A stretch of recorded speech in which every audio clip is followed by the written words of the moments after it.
All right, so I am obsessed with our ancestral form of government. I am completely.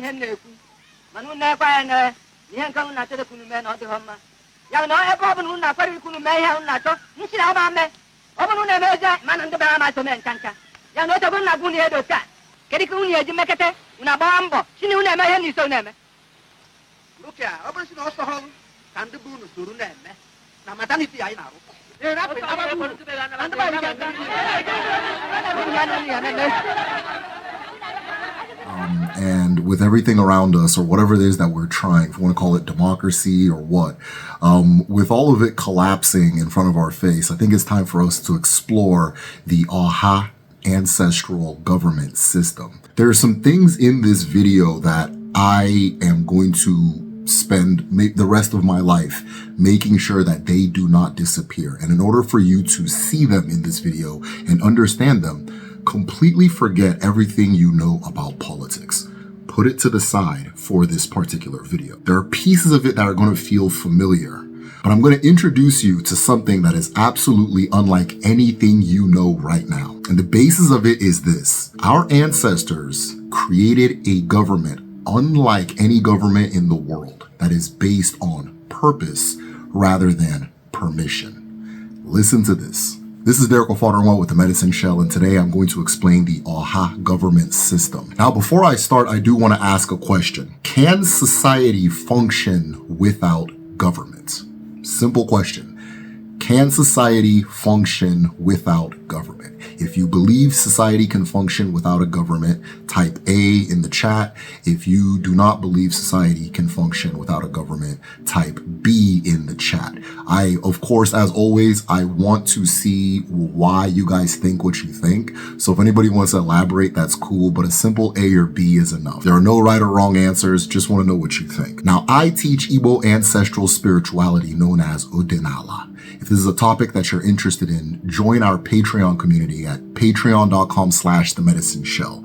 If what I'm sharing in my videos have grown your perspective or added something to your understanding of our ancestral wisdom, spirituality, and general connection to the universe, just imagine what I'm sharing in the inner circle. Now, there are 4 things that everybody gets on Patreon. 1, access to our in-house Dibia for your own personal growth and healing. 2, access to my research library with over 300 books that you are not going to find anywhere else on Igbo spirituality, culture, cosmology, and history, as well as diasporic spirituality such as Hoodoo, Obe, Santeria, and others. And then finally, access to, in fact, at the highest tier, you get this for free, access to www.kedu.me, where we offer 2 classes.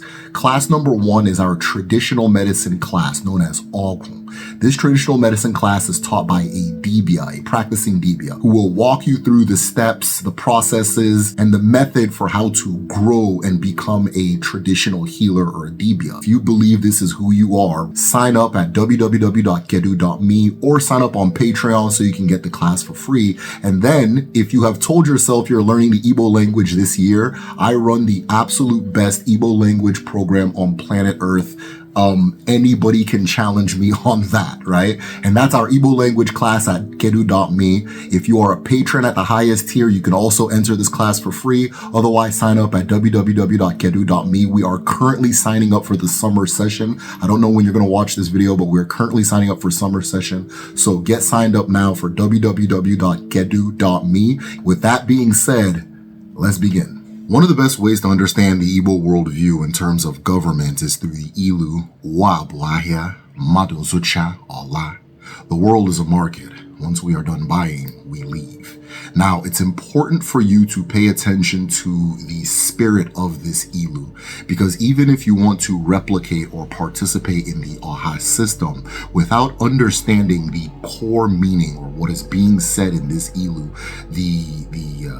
the effort might be in vain, or you may lose the essence of the effort, right? This ilu says that the world is a market. Once we are done shopping, we leave. Now, this is describing a universe that's a busy, interconnected web of self-interested forces, which in order for them to achieve their self-interest, must give and receive with the rest of creation or the other forces that are in play. So just like a market, an individual goes in with what they want. In their pocket, purse, or hand, they have everything it takes to make that thing happen. They find the stall that is necessary for them to achieve what they came to achieve. They give what is in their hand and receive what the stall has. Once this has been done, once equilibrium of value has been exchanged by the two sides, the person is ready to leave. Now, even though I entered the market with something in my hand that was going to give me the thing that I wanted, the achievement of my purpose was still dependent on the seller achieving their purpose.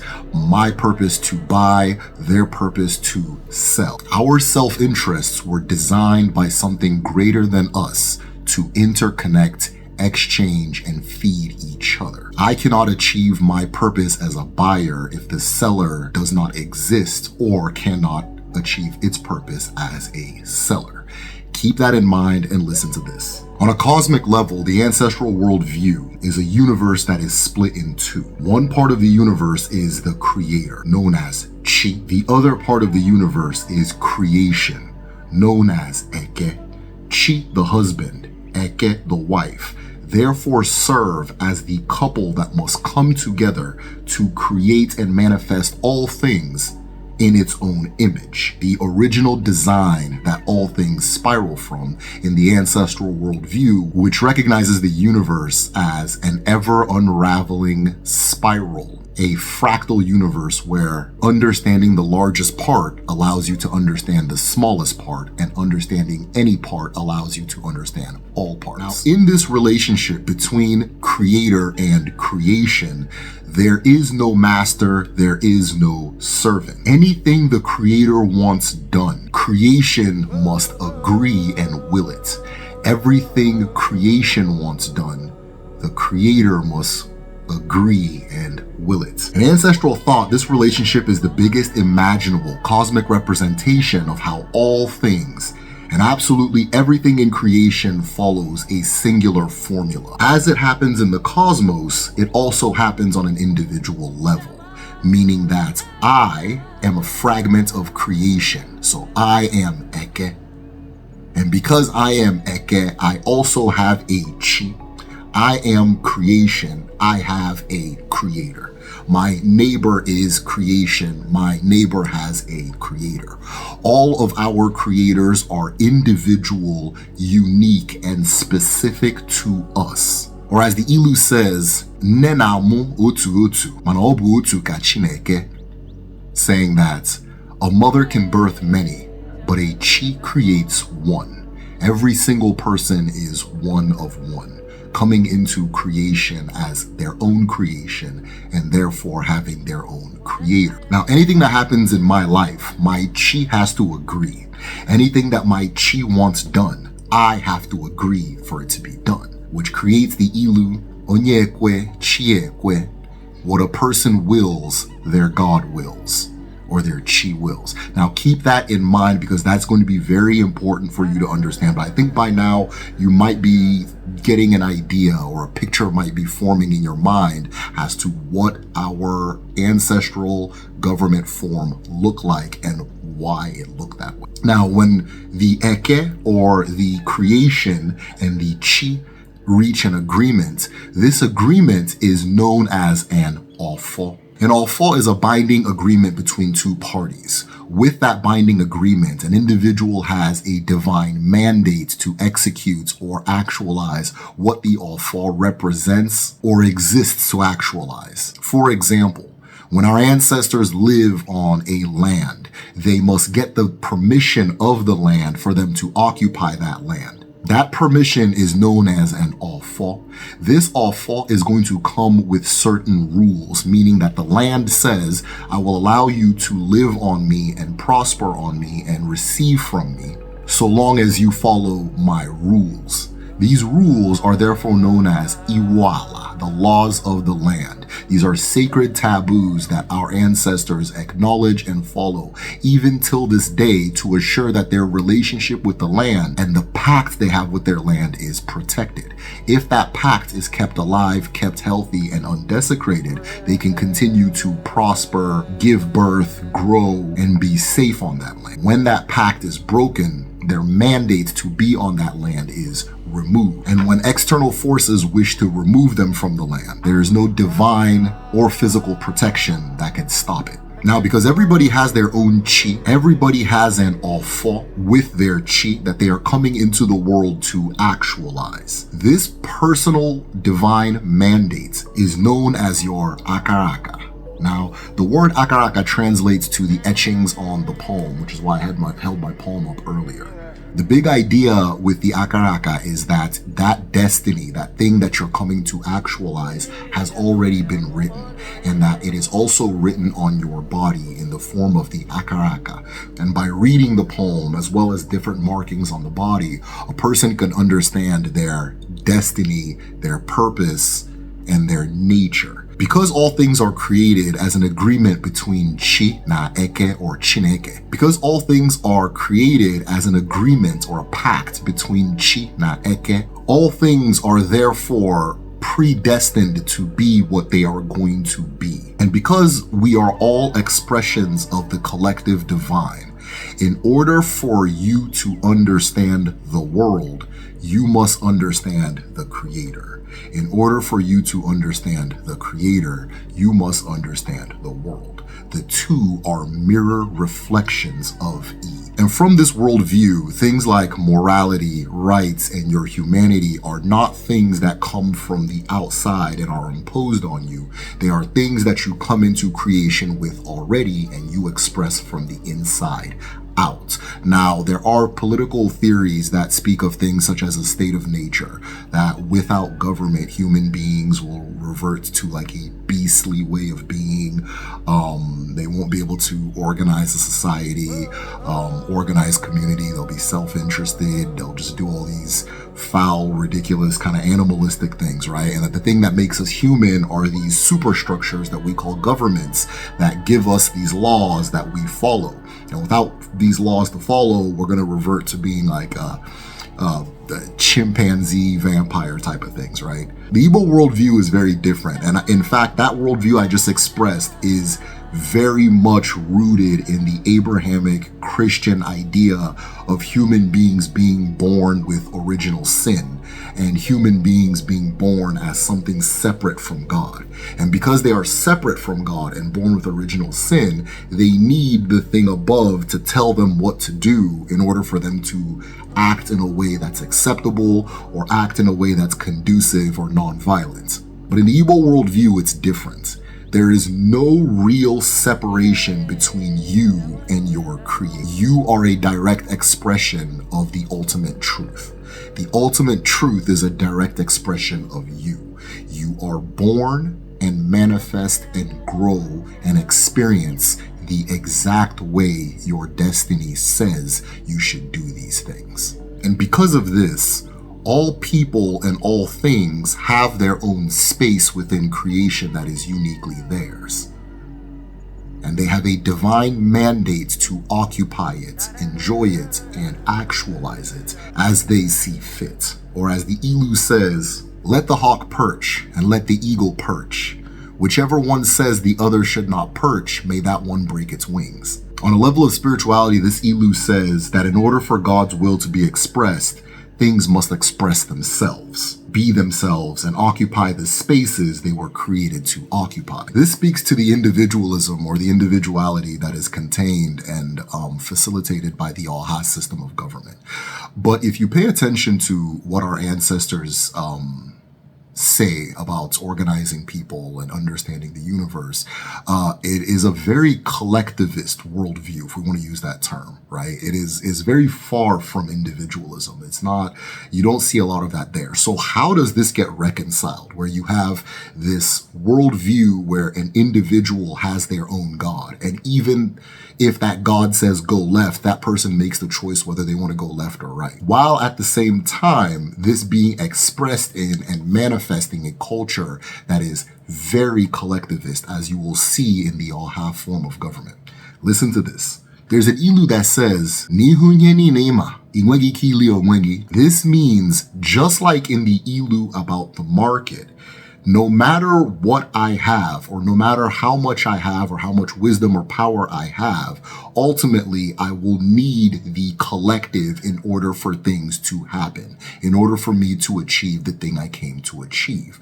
Or the buyer ultimately needs the existence and activity of the seller in order for them to fulfill their purpose of being a buyer. Now, there is an analogy that I use to break this down. If you are on Patreon, patreon.com/themedicineshell, by the way, you've definitely heard me say this already. I'm going to share it again for those who do not know. So if you're in the know, just sit back and let the people enjoy hearing this for the first time, okay? In the Igbo worldview, you can sum up the understanding of the individual and the collective using the analogy of the seed. In Udinani, each of us is a seed. Now, when you look at a seed, you probably just see a seed. But in the ancestral worldview, you should be able to see an entire forest, an entire ecosystem, just by looking at the seed that you have in your hands. Now, how does this forest and ecosystem manifest? The seed is put into the ground. The seed interacts with soil. It interacts with air. It interacts with water. It interacts with sunlight. Suddenly, it starts to sprout. As it sprouts, it breaks the ground open. As it breaks the ground open, it continues to grow. Once it starts growing branches, birds perch on the branch, they defecate, they drop more seeds. The original seed bears fruits, it drops, it creates more seeds. Some of those fruits rot, it attracts funguses. All of these things attract different animals, different squirrels might come and eat the seeds.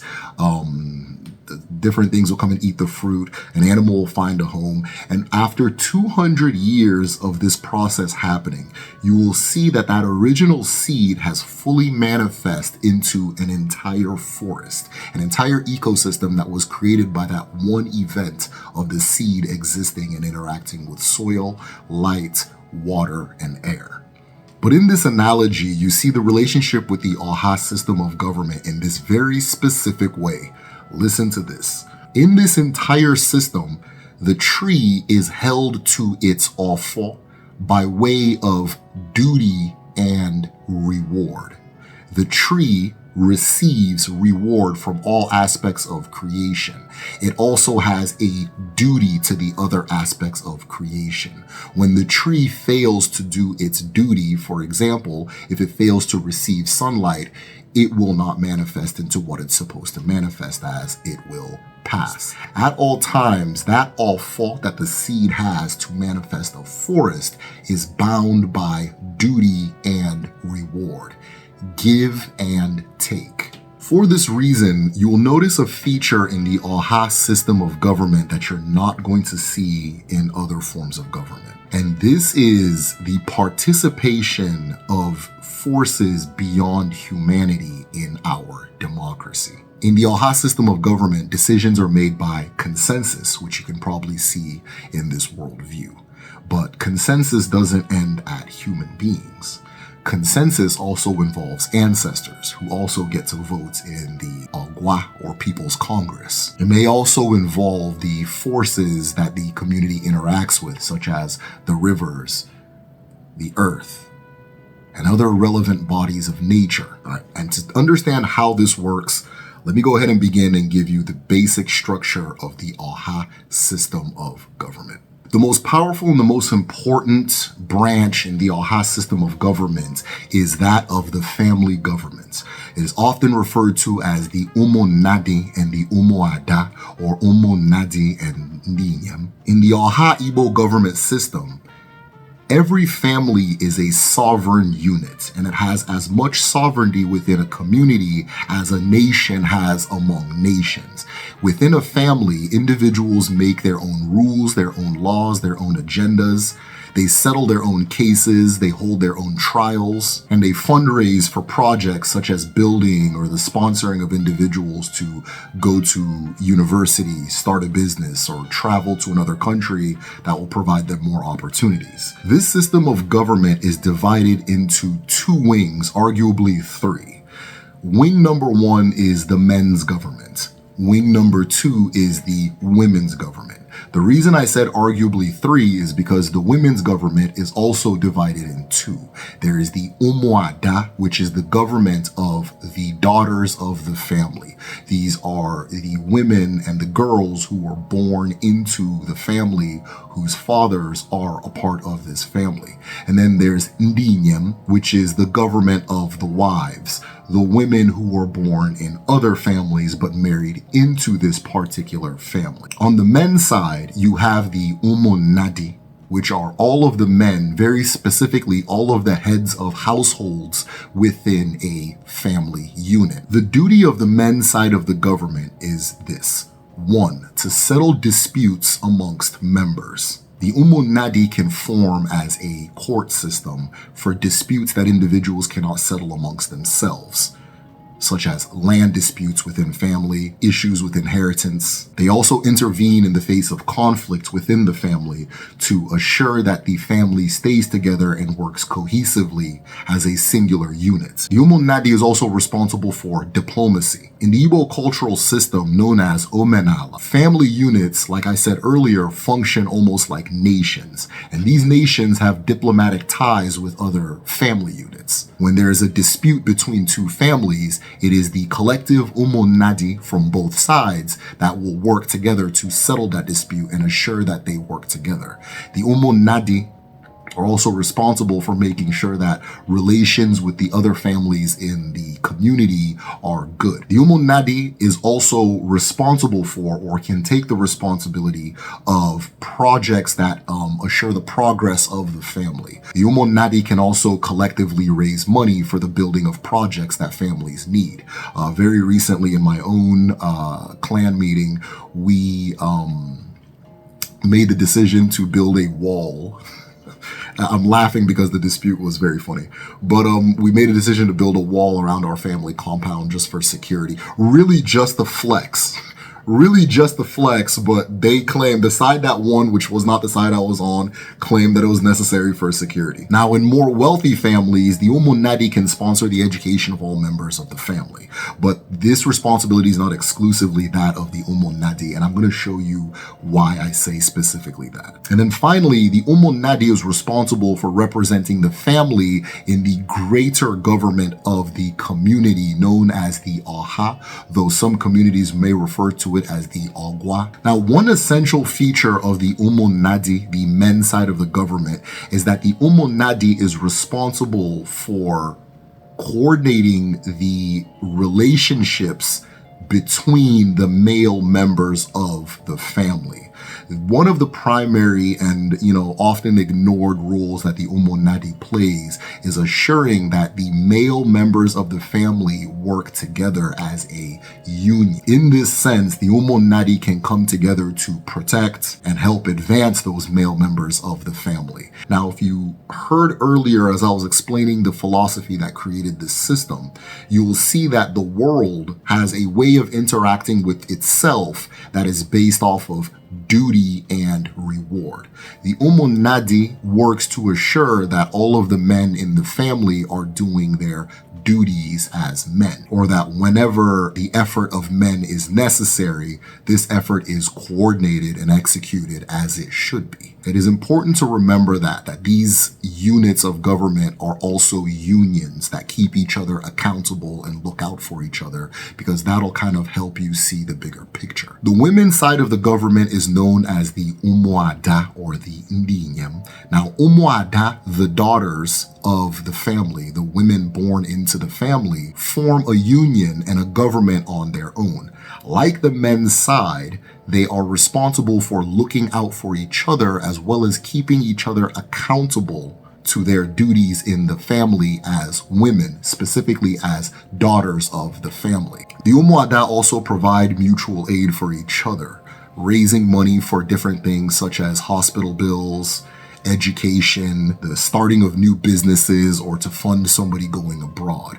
Very wealthy families, or let me say more wealthy families, tend to have things such as scholarships for all members of the family. I've even heard of families having like free healthcare. Anybody that goes to the hospital, the Umunna, the Umuada, all of them will come together and help you pay for it. Now, if you're noticing, there's no difference in the functions and duties of the Umunna and the functions and duties of the Umuada. At the same time, one is not overseeing or overshadowing or in charge of the other, as these are two units of government that function completely independently. Now, one of the things that makes the Umuada unique is that in Igbo culture, when a woman gets married, she becomes a member of her new family, right? So while having ties to the family she was born into, she is now accepted to become a member of a new family. In that new family, she will join the Ndi Nwunye, or the government of women in that family.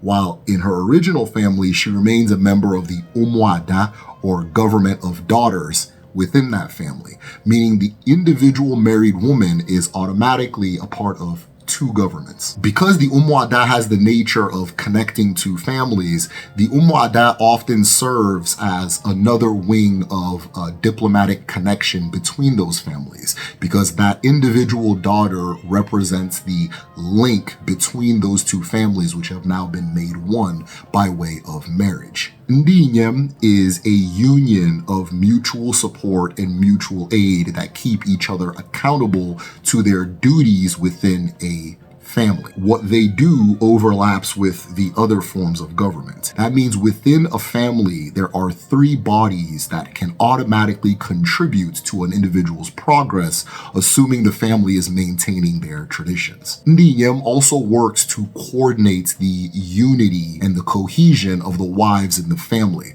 something that becomes extremely necessary and extremely important because each of them comes in as a stranger. This gives the Ndi Nwunye the added role of being the protector of the women in the family. Oftentimes, when there is a violation of a woman within the family, one way or another, this case is settled and heard by Ndi Nwunye. This can range from physical abuse, financial abuse, infidelity, and other things that may jeopardize or harm the well-being of the women in that group. Now, I do have to make this clear. Oftentimes I see things written about Ndi Nwunye, and it's under the idea that Ndi Nwunye kind of exists to protect women. But if you've ever seen a real Ndi Nwunye meeting in real life, just understand that the women typically need, or more often need, protection from Ndi Nwunye than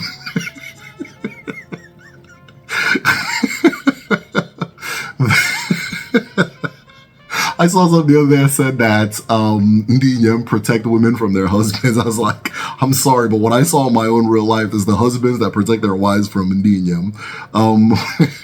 And I'm saying all this to point out the fact that there's this thing in Igbo communities where they say that fear of Ndi Nwunye is the beginning of wisdom, meaning that the power that this group has within a family and then collectively within a community is absolutely no joke. Ndi Nwunye has this very unique way of punishing somebody who has violated them, known as sitting on a man. This is a process by which, let's say a man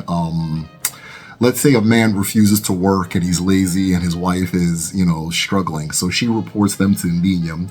What they'll do is surround his house and they will bang pots and pans. They will sing songs to embarrass him. They'll air out his dirty laundry. They'll announce embarrassing things about him. They'll just do an extremely loud protesting of this human being. And when I say human being, I mean he walks out of his house and is going somewhere. They'll just follow behind him, and they can do this for days until that individual finally accepts, okay, fine, go to their court and state his case and then receive their judgment and so on and so forth. This specific tradition of sitting on a man actually led to the Nigerian independence movement kickstarting. The reason for this is if you look at the Aba Women's War, often known as the Aba Women's Riots, it starts out with the British colonial government trying to impose a tax on the women. Now, this is a taboo in our culture. You do not tax market women in Igbo culture. And so the women at that time refused to do it, and they began sitting on or doing this very tradition a lot of the colonial officers and their collaborators. The British then opened fire on them, which then caused the women to go violent and started fighting them back, and it turned into an actual war that spread across the entire Igbo region and even beyond into culture such as Ibibio and so forth.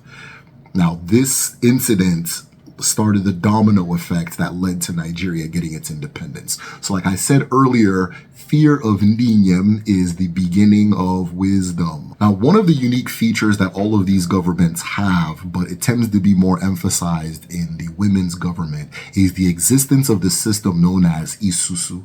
Isusu is a collective pot where every single member will contribute a specific amount to the collective pot. This pot rotates amongst members, meaning that all of the women in the family will have a turn where they receive all the proceeds of the collective pot. This Isusu system also becomes a basis for lending and borrowing, leading to an ancestral form of banking that is also referred to as Isusu. Now, the reason it's more emphasized on the women's side of government is because in the Igbo tradition, all markets are controlled and owned by women. Now, what's interesting about the Isusu system is that even the transatlantic slave trade wasn't enough to slow the existence of this particular system. In Trinidad, they have a system known as Susu. That is exactly what I described. The collective pot that is given to individual members that the member can use for what they want. In Jamaica, they also have a system known as Susu. And it's come to my knowledge very recently that in the United States, there's also a system referred to as Susu, often done by unions of women, such as church unions or the women within a single family or club. So if you're interested in a video on Isusu or even just ancestral economics, comment below. Now, with these two, or maybe you can call them three wings of government, every family is a self-governing, self-sustaining unit that interacts with other units in a collective community. Now, the reason I took my time with explaining the family government is because in the Odenani worldview, all things function as a fractal. Now, a fractal is a mathematical expression where a singular shape is used to create another shape that is used to create another shape, and so on and so forth. And if you look at the greater whole of that shape, you can see the original shape. If you look at the smallest part, you see the exact same shape. Very similar to the Russian dolls. I can't remember their name, but where they got the little one or the big one, and then you open it, there's a smaller one, you open it, there's another, and so on and so forth.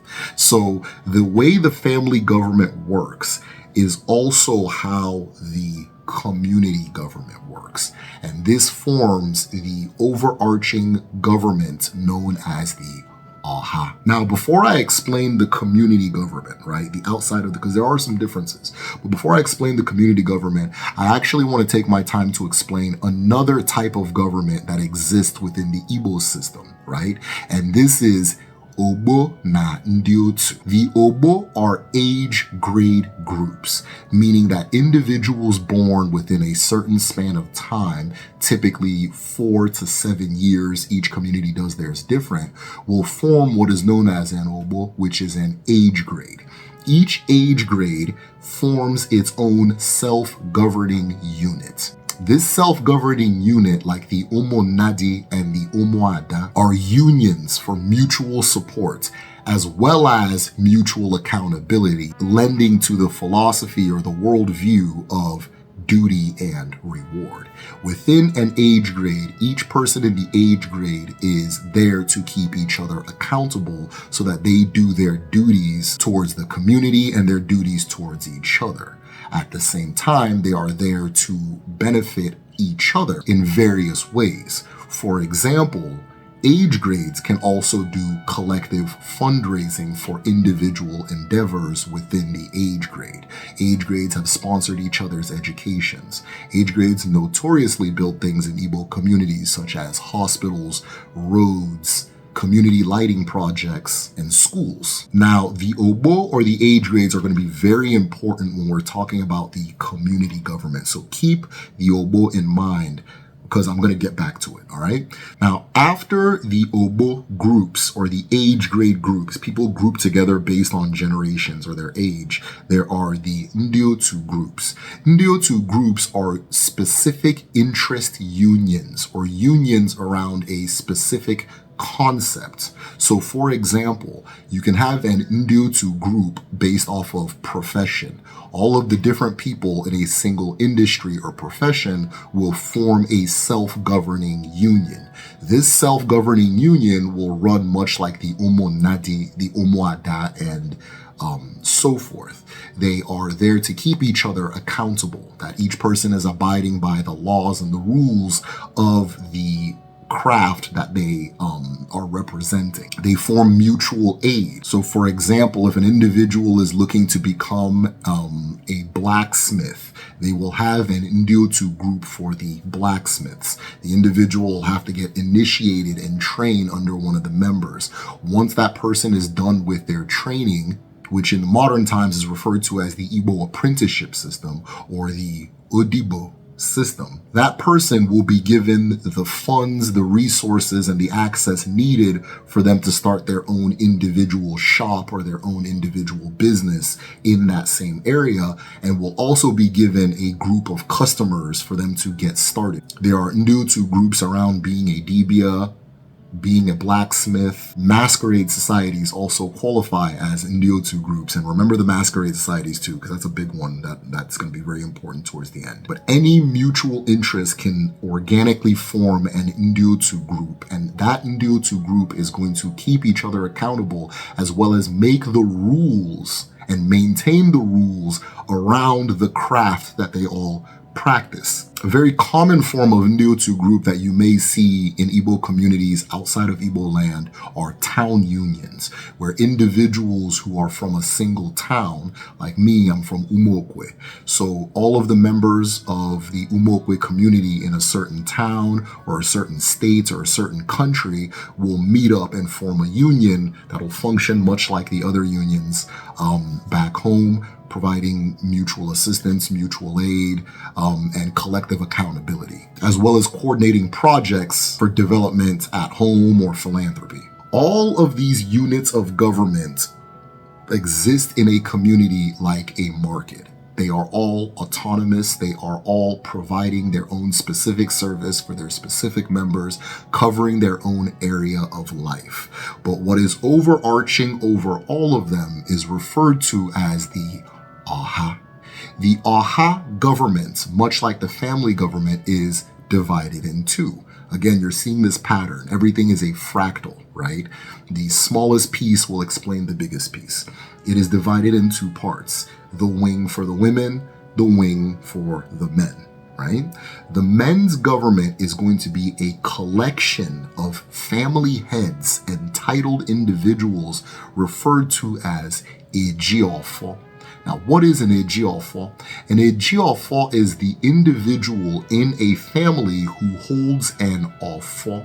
Now, earlier I explained how an Ofo represents a divine mandate or a divine staff of authority, meaning that all things in creation as well as all people in creation have their own abstract spiritual Ofo that can be depicted and given form by way of the Ofo.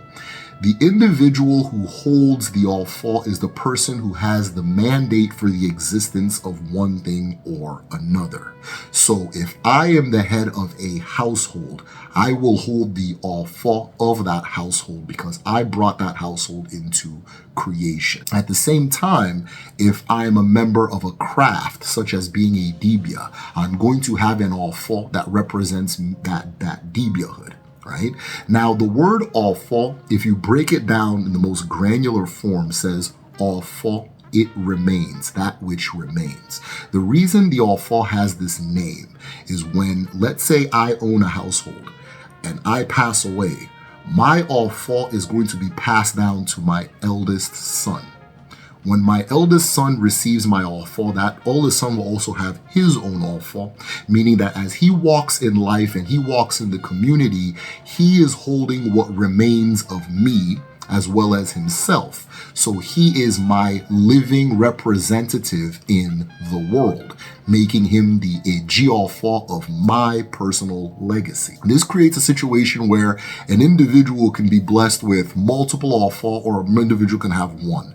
But all of the people who are holding Ofo within a community will enter a single assembly known as the Oha, and they will vote on things as representatives of their family. In some communities, each family unit will have one representative, usually the eldest man. In other communities, anybody holding an Ofo can come and vote and be represented. It is ultimately up to the community on how they determine who gets to speak and so forth.